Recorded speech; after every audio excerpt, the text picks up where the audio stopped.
Assalamu alaikum students. I hope you all are fine and safe at your homes.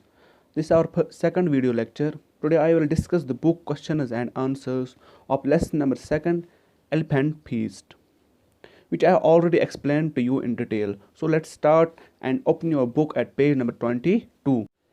So let's start our first question. Our first question is what was elephant menace.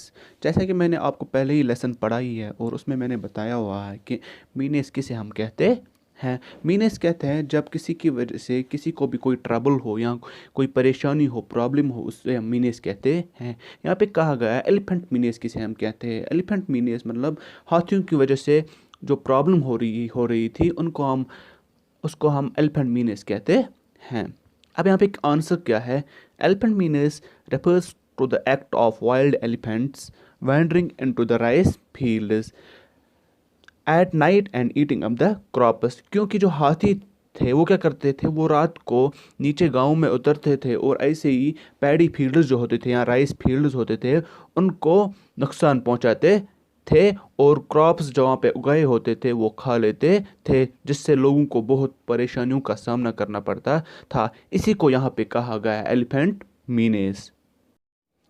अब second question है why were are the elephants very angry. जो ये हाथी थे वो क्यों बहुत ज़्यादा गुस्से में थे। आप सबको पता भी होगा और मैं बता भी देता हूँ। The elephants were very angry because a large part of the forest their natural habitat had been cut down. क्योंकि जो उनका घर था, जो उनका नेचुरल हैबिटेट था। अब आप बोलोगे कि हैबिटेट क्या होता है। जैसा कि मैंने बताया भी हुआ है और मैं बता भी देता हूँ कि हैबिटेट हम कोई भी जानवर हो जिसका जहाँ पे वो रहता हो उसको उसका हैबिटेट कहेंगे। जैसे कि फ़िश होती है, फ़िश हम मछली को कहते हैं, उसका क्या हैबिटेट है, वो पानी में रहती है और ये पानी जो है ये इसका हैबिटेट बन जाता है जहाँ पे उसकी बेसिक नीड जो उसकी ज़रूरियात होती है, जैसे शेल्टर होती है, फूड होता है, बाकी ज़रूरत होती है, उसका पूरी होती है, उसको हम उस जानवर का हैबिटेट कहेंगे। जैसे हाथियों का या शेर का, कोई भी जानवर हो उसका हैबिटेट जैसे जंगल होता है, और जंगल उसका हैबिटेट हुआ क्योंकि उस वहाँ पे उसकी बेसिक नीड्स जो होती है वो पूरी होती है। ऐसे ही वो इसलिए गुस्से में थे क्योंकि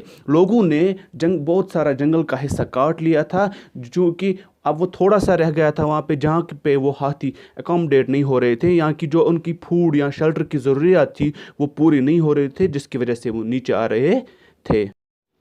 अब जो हमारा थर्ड क्वेश्चन है वो है how did heard of elephants approach the granary.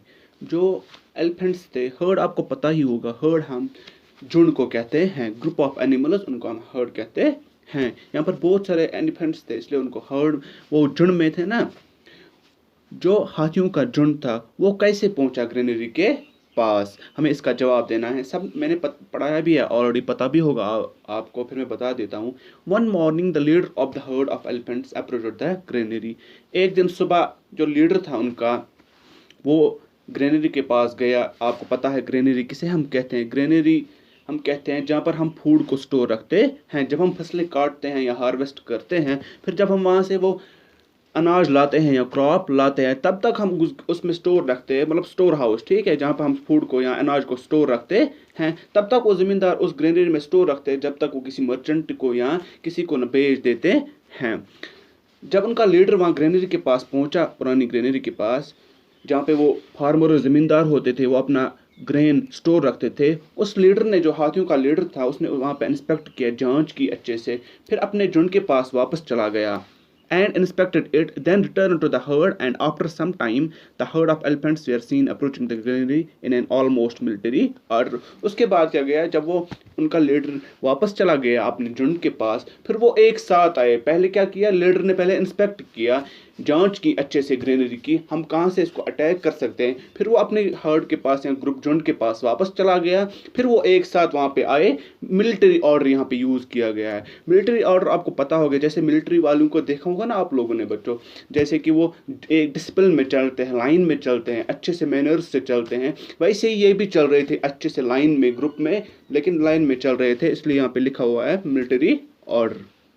अब स्टार्ट होता है हमारा फोर्थ वाला क्वेश्चन, जो कि है what qualities make the elephants admirable creatures. वो कैसी क्वालिटीज़ होती है जिन जो जो एलिफेंट्स को काबिल तारीफ बनाते हैं। ये मैंने नहीं लिखा है क्योंकि ये आपके लिए होमवर्क है, आप ये खुद करोगे, खुद लिखोगे, क्या क्या क्वालिटीज़ है, जैसे कि मैंने ऑलरेडी पढ़ाया हुआ है, इसलिए आप खुद लिखोगे, फिर मुझे मेरे पर्सनल नंबर पे आप सबमिट करोगे आज रात 12 बजे से पहले तक।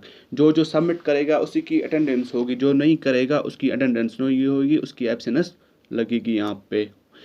इसलिए ये कंपलसरी है, सब लोगों को ये सबमिट करना है। अब जो हमारा फिफ्थ वाला क्वेश्चन है, how did elephants show that they were unselfish and did things in an orderly manner. जो हाथी थे उन्होंने कैसे ये शो किया या दिखाया कि वो अनसेल्फिश नहीं है। अनसेल्फिश मतलब वो लालची नहीं है, वो खुद गर्ज नहीं है। उन्होंने कैसे ये दिखाया कि वो खुद गर्ज नहीं है और सब कुछ अच्छे डिसिप्लिन में करते हैं।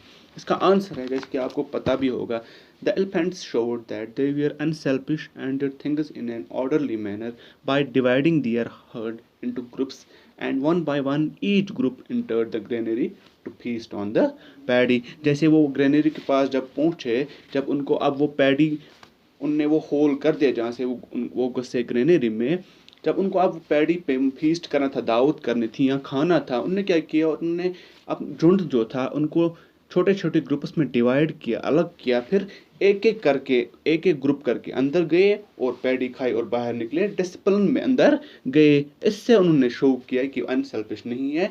जैसे इंसान अनसेल्फिश है, लालची है, अपने नॉलेज के लिए कुछ भी कर सकता है, लेकिन जो एलिफेंट्स है वो लालची नहीं है। इस सबक जब हमने एलिफेंट पीस पढ़ा, इससे हमें ये नसीहत मिलती है कि हमें अपनी लालच के लिए दूसरे को नुकसान नहीं पहुंचाना चाहिए। जैसे हमने अपनी लालच के जंगल को काटा और दूसरों के जो एलिफेंट्स हैं या बाकी जानवर हैं उनके घर को उजाड़ा, इसलिए हमें ऐसा नहीं करना चाहिए, दूसरों के घर को उजाड़ना नहीं चाहिए।